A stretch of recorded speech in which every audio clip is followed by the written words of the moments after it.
जहां देश में एक तरफ विकास की बातें की जाती है, वहीं छतरपुर का एक ऐसा मोहल्ला भी है जहां आज भी 400 परिवार लगभग 10 सालों से सड़क, पानी, नाली और बिजली जैसी बुनियादी सुविधाओं के लिए तरस रहे हैं। नमस्कार, मैं हूं खुशी गरवरी और आप देख रहे हैं वरदान एक्सप्रेस।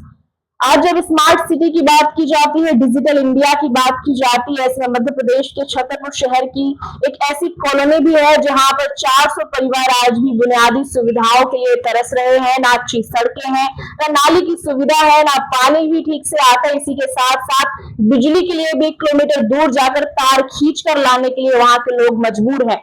सोचिए, बरसात का मौसम में खुले नंगे तार यदि सड़कों पर बिखरे होंगे तो किस प्रकार की घटनाएं होने की संभावना उस कॉलोनी में हो सकती है और लोग किस प्रकार से दहशत में जीने के लिए मजबूर होंगे। यहाँ के लोग अपने घरों में उजाला करने के लगभग 1 किलोमीटर दूर से खुले तार खींचकर लाने के लिए मजबूर हैं। जरा सोचिए, 1 किलोमीटर लंबा खुला तार जमीन को छूता हुआ इनके घरों तक आता है।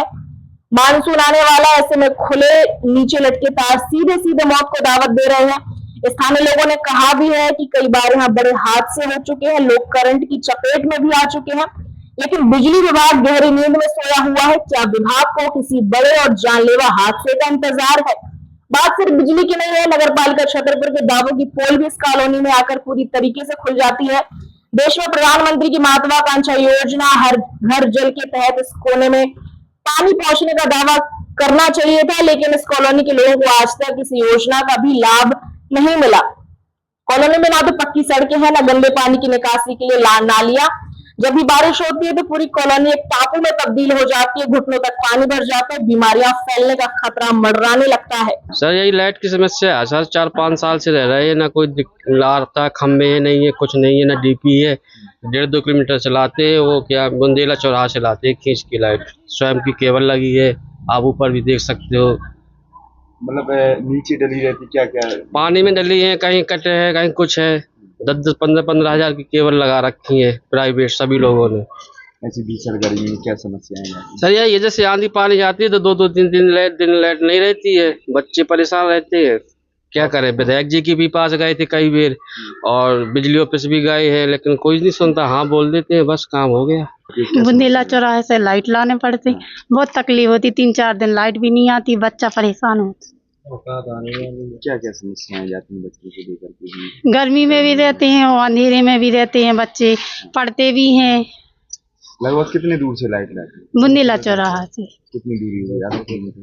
कितना पड़ जाती है? 2 किलोमीटर। 2 किलोमीटर। लेकिन आपने प्रशासनिक अधिकारी, जो विभागीय अधिकारी, कई बार हुआ है, हम लोग क्या कहना रहता है? बिकेल होगा, अब जा का पता कब तक हो। तूफान आंधी का एक बहाना है, अगर थोड़ा सा भी हवा चल जाए, थोड़ा सा भी, तो लाइट तुरंत चली जाती है। कितनी दूर से लाइट लेते हैं? सर लाइट कम से कम 4 किलोमीटर तो है यहाँ से, 4 लाइन 4-5 किलोमीटर इस तरफ पड़ता है, और ये बुंदेला चौराहा 6 किलोमीटर पड़ता है। और आए दिन वायर का डर लगा रहता है, छोटे छोटे बच्चे हमारे। आपने जैसे रोड नाली लाइट के लिए किसी को सूचना दी अभी तक? सर हमारा पूरा मोहल्ला जा चुका है, विधायक जी माननीय ललिता यादव जी के यहाँ, विधायक जी के यहाँ भी जा चुके हम लोग, उनने भी कोई जवाब नहीं दिया। बोले करवा देते, बस यही। पार्षद वो यादव जी हैं, नरेंद्र यादव जी हैं, उनसे भी बोल चुके हैं। उनसे तो सबसे पहले बोला था, हम लोग 3 बार बोल चुके हैं उनसे। उनका कहना था कि करवा देते हैं, मम्मी जी से बात करके। विधायक जी को मम्मी जी वो संबोधित करते हैं। हमने जब बोला था तो उनके यही शब्द थे कि मम्मी जी से बात करके वो बताते महाराज, बस यही शब्द था उनका।